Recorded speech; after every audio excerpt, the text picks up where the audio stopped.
नमस्कार प्रेक्षकांनो, आजच्या एपिसोडमध्ये आपण बघूया. इथे गुढीपाडव्यानिमित्त सगळे चालकरी जमलेले असतात. तेव्हा अंकुश सगळ्यांना गुढीपाडव्याच्या शुभेच्छा देतो आणि म्हणत असतो की गुढीपाडवा म्हणजे आपल्या सगळ्यांचा आवडीचा सण. आज नवीन वर्षाची सुरुवात होते आणि त्यामुळे आपण सगळेजणच नवीन नवीन संकल्पसुद्धा करत असतो. त्यामुळे मी सुद्धा एक संकल्प केलेला आहे. तेव्हा चालकरी विचारतात की दादा, तू काय संकल्प केलंयस? तेव्हा अंकुश म्हणत असतो की कामाचा कितीही व्याप असेल, कामामध्ये मी कितीही बिझी असेन, तरी जास्तीत जास्त वेळ मी अबोलीला देण्याचा प्रयत्न करणार आहे. तेव्हा इकडे अबोली आता लाजायला लागते आणि ती म्हणत असते की अंकुश सर, हे काय बोलताय तुम्ही? तेव्हा अंकुश म्हणतो, हां मग काय झालं, बरोबर तेच बोलतोय. मी माझ्या बायकोला जास्तीत जास्त वेळ देणार आहे, याच्यामध्ये चुकीचं काय आहे? तेव्हा इथे प्रेक्षकांनो, आता अंकुश म्हणत असतो की ठीक आहे, चला आता आपण गुढी उभारूया. तेव्हा इथे अंकुश म्हणतो, क्रिश जा बरं, आपली गुढी घेऊन ये. तेव्हा इकडे क्रिश जातो आणि गुढी घेऊन येतो. तेव्हा इथे प्रेक्षकांनो, अबोली आणि अंकुश दरवर्षी एकत्र गुढी उभारत असतात. पण यावर्षी अबोली म्हणते की सर चला गुढी उभारूया. तेव्हा अंकुश म्हणतो, नाही अबोली, यावर्षी मी नाही तर तू गुढी उभारायची आहे. तेव्हा अबोली म्हणते, सर पण दरवर्षी आपण दोघेजण मिळून गुढी उभारतो ना? तेव्हा अंकुश म्हणतो, दरवर्षी आपण एकत्र गुढी उभारतो, पण यावर्षी तू एकटीने गुढी उभारायची आहे. कारण खरं तर तू या घरासाठी जे काही केलेस ना अबोली, ते खूपच जास्त अविस्मरणीय आहे. तू या घरासाठी खूप काही केलेलं आहेस, खूप खास्ता खाल्लेल्या आहेस. म्हणून विजयाची गुढी यावर्षी तू एकटीने उभारायची आहे, असं अंकुश म्हणतो. आणि त्यामुळे इथे अबोलीसुद्धा नाही म्हणत असते. पण अंकुशच्या सांगण्यावरून आणि रमाच्या सांगण्यावरून अबोली आता एकटी इथे गुढी उभारते. गुढी व्यवस्थित बांधून वगैरे झाल्यानंतर मनवा जाते आणि इथे आरतीचं ताट घेऊन येते. आरती करून झाल्यानंतर सगळेजण गुढीच्या पाया पडतात. त्यानंतर राघूच्या हातामध्ये इथे आता पेढे असतात, पेढ्यांची वाटी असते.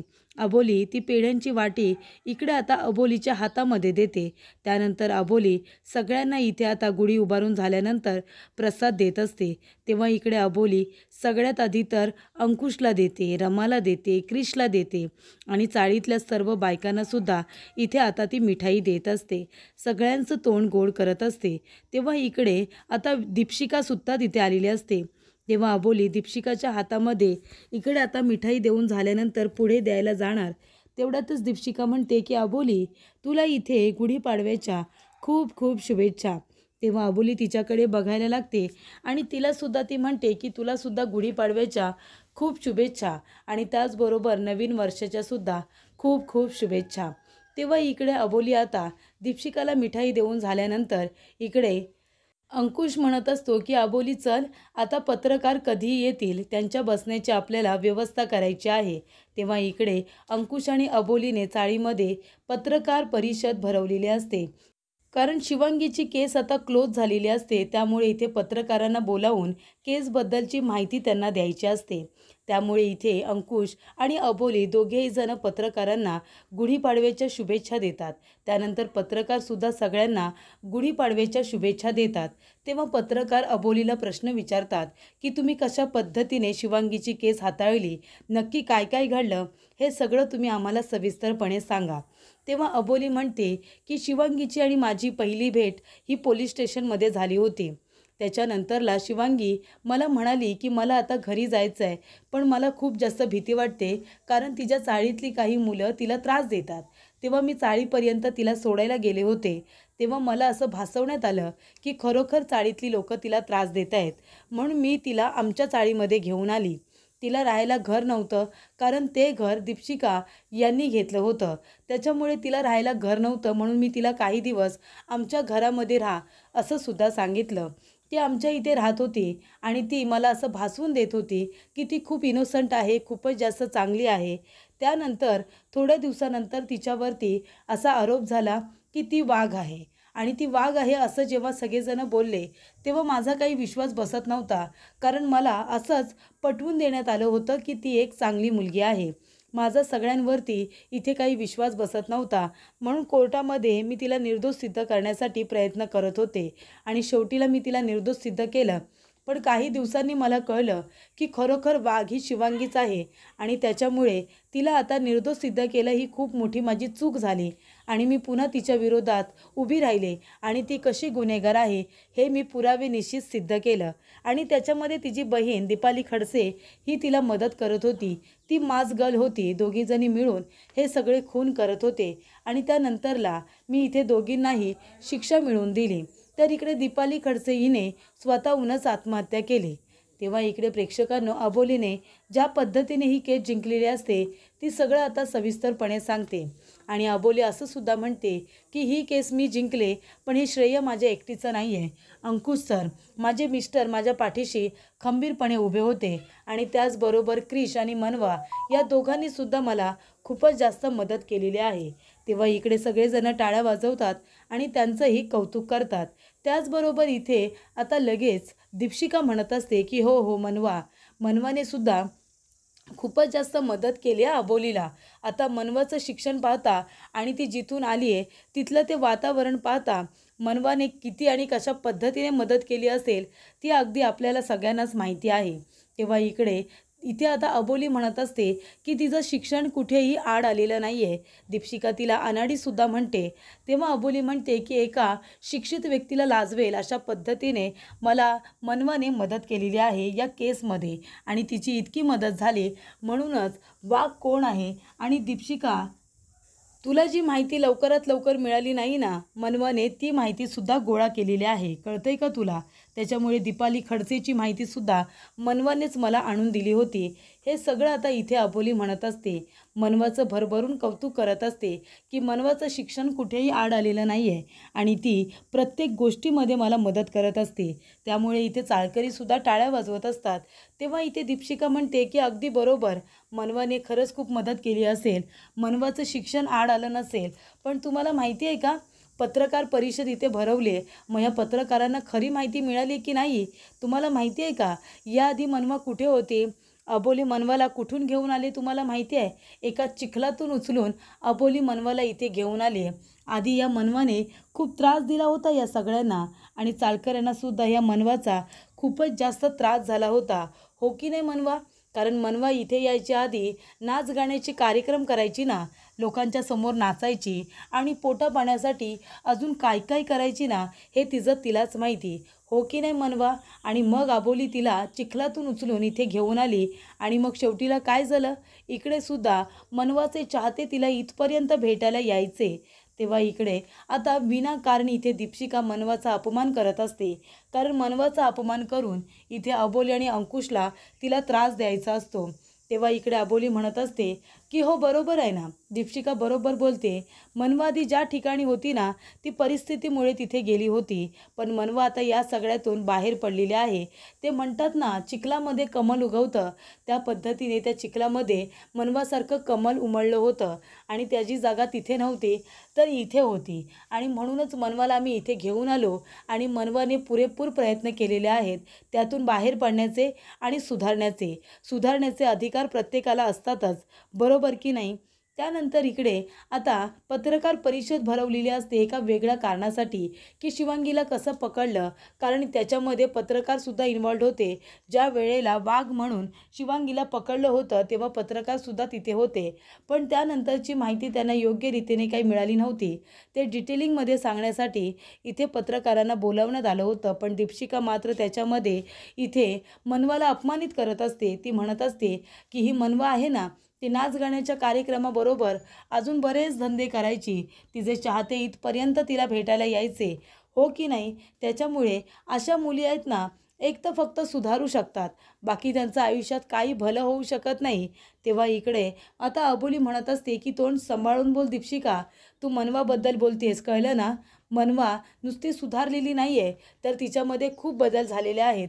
असू दे ना, कधी कधी परिस्थिती वाईट असल्यामुळे माणूस चुकीच्या मार्गाला जातो पण त्याच्यातून तो सावरतो हे सगळ्यात महत्त्वाचं आणि नंतर त्या मार्गाला जाण्याची त्याची इच्छासुद्धा होत नाही. ते तुला बघवत नाही आहे का? ते तुला चांगलं दिसत नाही आहे का? आणि हे बघ मनवाविषयी बोलताना तोंड सांभाळून बोल. वाईट साईड इथे बोलायची तुला गरज नाही आहे. तुझा काय संबंध आहे या सगळ्याशी?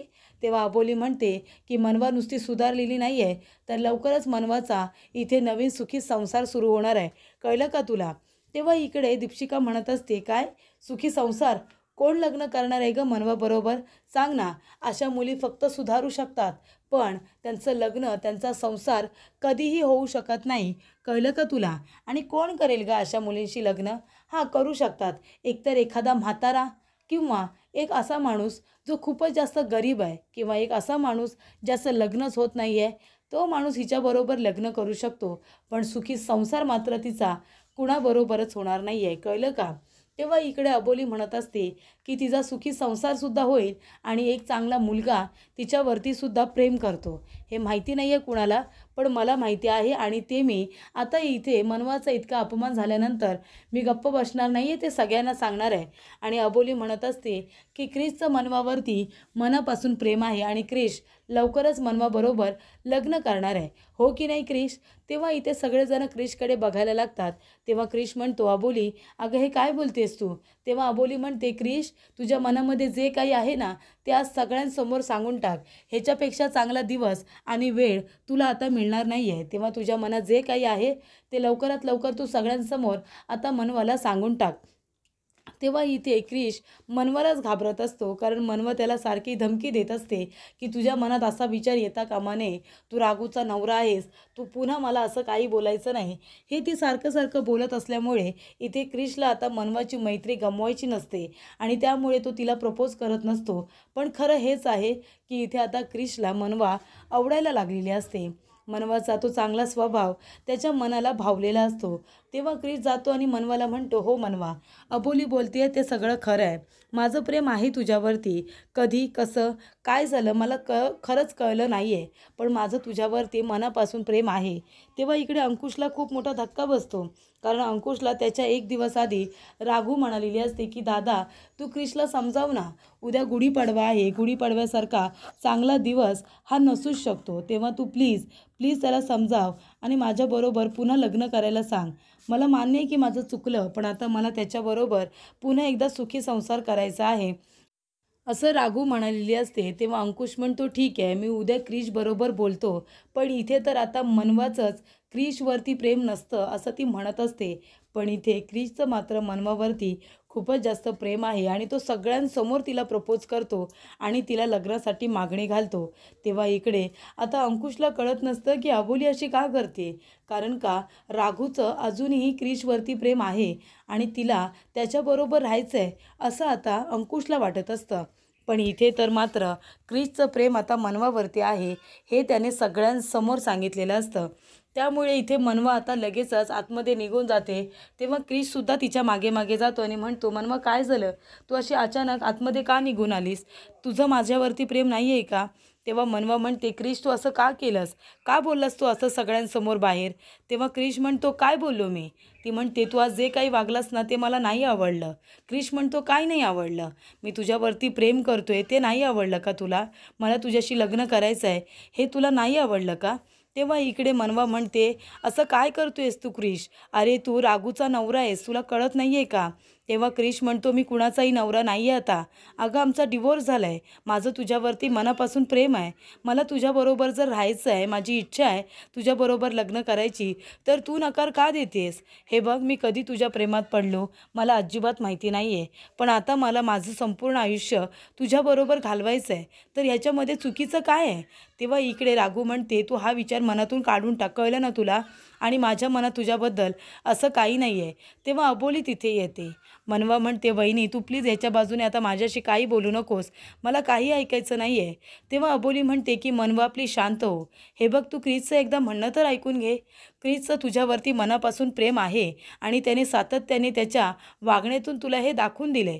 त्याने प्रत्येक वेळेला तुझी बाजू घेतली, तुझी साथ दिली, तुला प्रत्येक संकटातून त्याने बाहेर काढले, तुझी काळजी घेतली. मग तुला हे सगळं दिसत नाही आहे का की क्रिस तुझी इतकी काळजी घेतोय, तुझ्यावरती भरभरून प्रेम करतोय, हे तुला दिसत नाही आहे? तेव्हा इकडे आणि मनवा क्रिस जे काही करतोय त्यात चुकीचं काय आहे, वावगं काय आहे ते सांग ना मला. मला नाही वाटत की क्रिश कुठे चुकतोय असं आता अबोली म्हणते. तेव्हा इकडे राघू म्हणत असते की दादा अरे वहिनीचं काय चाललंय, वहिनी काय करण्याचा प्रयत्न करते, क्रिश आणि मनवा या दोघांचं लग्न लावून देण्याचा प्रयत्न का करते वहिनी, तू प्लीज समजाव ना तिला. तेव्हा इकडे क्रिश म्हणत असतो की हे बघ, याच्यामध्ये काही चुकीचं आहे असं खरंच मला पण वाटत नाही आहे. तुला का असं वाटतंय की आपण चुकीचा निर्णय घेतला आहे, मी जे काही बोललो ते चुकीचं आहे. तेव्हा इकडे राघू म्हणत असते की दादा प्लीज प्लीज, माझं क्रिशवरती प्रेम आहे, मला त्याच्याबरोबर नवीन संसार करायचा आहे. दादा मी मान्य केलं आहे ना की माझं चुकलं, आता मी काय करू, स्वतःला मारून घेऊ का, हे बघ मी माझ्या थोबाडीत मारून घेते हे बघ. आणि ती स्वतःच्या कानाखाली मारून घेत असते. तेव्हा अंकुश म्हणतो हे बघ राघू प्लीज शांत हो, तू शांत हो. हे बघ, अबोलीने जे काही केलं ना ते काहीतरी विचारपूर्वकच केलं असेल. थांब मला बघू दे की अबोली नक्की काय करण्याचा प्रयत्न करते. तेव्हा राघू म्हणते दादा तू प्लीज समजाव वहिनीला की इथे क्रिश आणि मनवाचा घाट घालू नकोस लग्नाचा, कारण का मला क्रिशबरोबर लग्न करायचं आहे. माझं चुकलं मी मान्य करते, म्हणून मला एक संधी मिळणार नाही आहे का सुधारण्याची.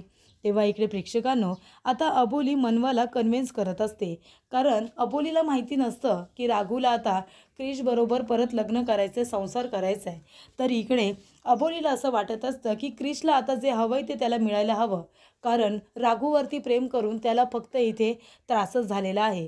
पण आता त्याला जर मनवाबरोबर लग्न करायचं आहे आणि मनवालासुद्धा एका अशा आधाराची गरज आहेच ना. तेव्हा ती विचार करत असते की ही दोन माणसं जर एकत्र आली तर नक्कीच काहीतरी चांगलं घडू शकतं, यांचा संसार सुखाचा आणि चांगला होऊ शकतो. त्यामुळे इथे अबोली म्हणते की हे बघ, आता मला असं वाटतं तू शांतपणे एकदा विचार कर ना, क्रिसचा विचार करायला काय हरकत आहे. हे बघ, राघू आणि क्रिसचा आता डिव्होर्स झाला आहे, त्याच्यामुळे त्यालासुद्धा एका अशा जीवनसाथीची गरज आहे ना की पुढे जाऊन तो तिच्याबरोबर आपलं आयुष्य आनंदाने घालवू शकतो. आणि क्रिश काय वाईट मुलगा आहे का, त्याचं तुझ्यावरती प्रेम आहे, तुम्ही दोघांनी एकत्र यावं अशी माझीसुद्धा इच्छा आहे. आणि मनवा, क्रिशला नाही म्हणण्यासारखं काय आहे गं, त्याला जर तुझ्याबरोबर लग्न करायचं आहे तर तुझा नकार काय आहे. तेव्हा राघू म्हणते की वहिनी अगं काय बोलतेस तू, हे माझा अधिकार आहे क्रिशवरती, नवरा आहे तो माझा. तेव्हा क्रिश म्हणतो नाही राघू, तुझा माझ्यावरती आता अजिबात काहीही अधिकार उरलेला नाही आहे, मी तुझा नवरा नाही आहे, कळलं ना. आता तुझा आणि माझा काहीही संबंध नाही आहे, आपल्या दोघांचा डिवोर्स झाला आहे, त्याच्यामुळे तुझा आता माझ्यावरती कुठल्याही प्रकारचा अधिकार नाही आहे, कळलं तुला. तेव्हा तुझा आणि माझा आता संबंध उरलेला नाही आहे, माझं फक्त मनवावरती प्रेम आहे आणि मला तिच्याबरोबरच लग्न करायचं आहे. माझ्या एका प्रश्नाचं उत्तर दे राघू, तुझं खरंच माझ्यावरती अजून प्रेम आहे का, खरोखर तू मला तुझा नवरा मानतेस. तेव्हा इकडे राघू आता गप्पच बसते. तेव्हा क्रिश म्हणत असतो की मला माझ्या प्रश्नाचं उत्तर मिळालेलं आहे की तुझं माझ्यावरती अजिबात प्रेम नाही आहे आता, आणि माझंही नाही आहे, जे काही थोडंफार होतं ते सुद्धा आता संपलं आहे. आणि म्हणूनच मला आता मनवाबरोबर लग्न करून माझ्या आयुष्याची नवीन सुरुवात करायची आहे. त्याच्यामुळे इथे आता क्रिसचं राघूवरती प्रेम नाही आहे हे त्याने स्पष्टपणे संपूर्ण घरासमोर सांगितलेलं असतं. तेव्हा इकडे राघू म्हणत असते की क्रिश माझं चुकलं होतं, पण मला माफ कर, मला खरंच आता तुझ्याबरोबर माझं आयुष्य घालवायचं आहे. तेव्हा क्रिश म्हणतो अजिबात नाही या, अजिबात नाही, माझं तुझ्यावरती आता जरासुद्धा प्रेम उरलेलं नाही आहे, त्याच्यामुळे आता आपला डिवोर्स झाला आहे, आपण कायद्याने वेगळेसुद्धा झालो आहोत, आणि म्हणूनच आता मला तुझ्याबरोबर राहण्यामध्ये अजिबातच इंटरेस्ट नाही आहे, असं क्रिश राघूला सांगतो आणि मोकळा होतो. त्याच्यामुळे इथे राघू मनवाकडे रागाने बघत असते, कारण इथे क्रिश जे काही बोलत असतो त्याला ती मनवाला जबाबदार ठरवते. इथे राघूने क्रिशला धोका दिलेला असतो, ते सगळं विसरून आता तिला पुन्हा एकदा क्रिशबरोबर लग्न करून आयुष्य पुढे सुखाने घालवायचं आहे. पण इथे आता क्रिशने तिच्याबरोबर डिवोर्स घेतल्यानंतर तिचा विषय मनातून काढून मनवाचा विचार केलेला असतो. तर पुढील भागामध्ये आपण बघूया. इथे अबोली आता बाहेर जात असताना आरशामध्ये तिला एक आवाज येतो, म्हणून ती बघते तर आरशामध्ये ती स्वतःलाच बघते. तिच्या चेहऱ्याला इथे रक्त लागलेलं असतं आणि ती तिचं एक वेगळंच रूप बघते. तेव्हा इथे अबोली खूपच जास्त घाबरते आणि तेव्हा सगळेजण धावत पळत आता आतमध्ये येतात. तेव्हा अबोली अंकुशला मिठी मारते आणि म्हणते की अंकुश सर, माझ्या चेहऱ्याला रक्त लागले, माझ्या चेहऱ्याला रक्त लागले. तेव्हा इकडे अंकुश म्हणतो नाही अबोली, अबोली शांत हो, भानावरती ये, ते बघ तिकडे आरशामध्ये बघ, तुझ्या चेहऱ्याला रक्त लागलेलं नाही आहे. तेव्हा इकडे अबोली आता खूपच जास्त घाबरलेली असते. तिला असं वाटत असतं की तिच्या चेहऱ्याला रक्त लागलं आहे. पण जेव्हा इथे सगळेजण धावत पळत येतात, तेव्हा एक बाबासुद्धा तिथे येतात आणि ते म्हणतात की तुमच्या घरावरती आता एक खूप मोठं संकट येणार आहे आणि त्या संकटाशी 2 हात करण्यासाठी तुम्हाला आता खंबीरपणे एकमेकांची साथ द्यायची आहे आणि जेव्हा ते संकट येईल, तेव्हा त्या संकटाची 2 हात करून तुम्हाला उभं राहायचं आहे. तेव्हाच ते संकट तुमच्या घरावरून दूर पळून जाईल, नाहीतर विनाश हा अटळ आहे असं सांगितलं जात असतं. त्यामुळे येणाऱ्या संकटाची चाहूल ही आधीच अबोली आणि अंकुश या दोघांना लागलेली असते.